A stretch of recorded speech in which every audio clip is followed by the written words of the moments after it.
They've announced this year's DCTV universe crossover as Crisis on Earth X, and there's been some confusion, so I'm going to break it down and explain it for you. Hi, how are you? It's great to see you. I'm RazMansReality, here to alter your reality with another video on the DCTV universe crossover for this year.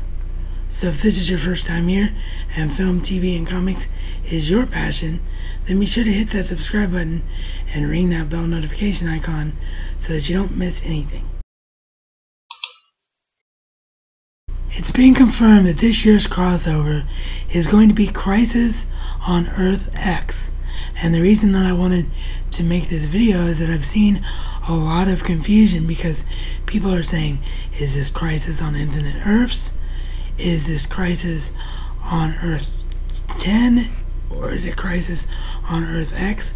Because all those things are different things. So here's what we know. First of all, this is not Crisis on Infinite Earths. However, I do think that this crossover is a test to see how crazy they can go, how over the top they can go. So eventually they can do the iconic Crisis on Infinite Earths storyline. So I do think that that might be coming down the road. So if you really want that to happen, make sure you really support this year's crossover so that Ray Berlanti and the producers of all of our DC TV shows on the CW know that there is interest for that, and it's something that we the viewers want to see. So what is the difference between Crisis on Earth X and Crisis on Earth 10? Well, in the comics there's an Earth 10 and an Earth X, and Earth X and Earth 10 have different things happening to them, and based on the synopsis and the poster that we're seeing featured in this video here, what they're actually basing the storyline is Crisis on Earth 10, because the storyline is going to be starting with Supergirl on Earth 38. They're going to be visited by Nazi versions of themselves. It's a version of Earth where Germany won World War II and everyone has grown up being a Nazi and supporting the Nazi regimes and the Nazi lifestyle, and basically causing themselves to be evil because they don't know any better. So you have evil counterparts of all the main heroes. You have Overgirl with Supergirl, who's one of my favorite female villains of all time. You have the evil Archer version of Green Arrow. You have the Reverse Flash, who is actually Barry but looks like Eobard Thawne with the yellow and red, so that's really cool. But that's the premise. It's Nazi versions of all of our heroes, and all of our heroes have to deal with the fallout from these Earth X counterparts. So if the storyline is actually an Earth 10 storyline, then why are they calling it Earth X? Well, quite frankly, Earth X just sounds like a much cooler name than Earth 10. If you call it Earth 10, you're going to be like, oh, it's just another Earth, because we've seen Earth 1, Earth 2, Earth 38. We've had characters from Earth 19, so it just wouldn't be as impactful and special and feel like such a big deal if they called it Earth 10. So they're just taking a little bit of leeway with the titling because they know there's an Earth X, they know there's an Earth 10. The storyline that makes sense for them to do, or that they want to do, is an Earth 10 storyline, but they're like, Earth X will grab people's attention.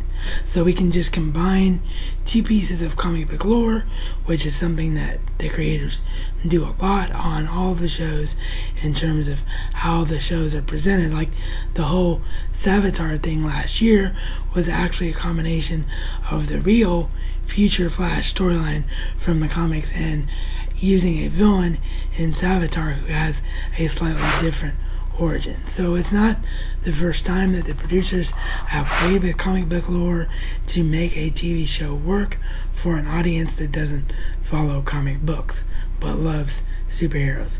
So that's what's happening here. So now hopefully you understand that shenanigans are going to happen from a Nazi version of all of our heroes that's going to interrupt the West Allen wedding, and all of that's going to go down as part of the crossover. If you're finding me for the first time, I do want to end this video by explaining how I personally will be covering DCTV this year. It'll be my first year with the ability, meaning just the time, basically, to go full bore with the DCTV universe. But due to my personal situation and the way that I render and my lack of fast rendering and how quickly I can get episodes out, the way it's going to work for me is that this is going to be my schedule. Supergirl breakdowns will be Tuesday, Flash breakdowns will be Wednesday, Legends of Tomorrow breakdowns will be Thursday, Arrow breakdowns will be Friday, and Gotham breakdowns will be Saturday.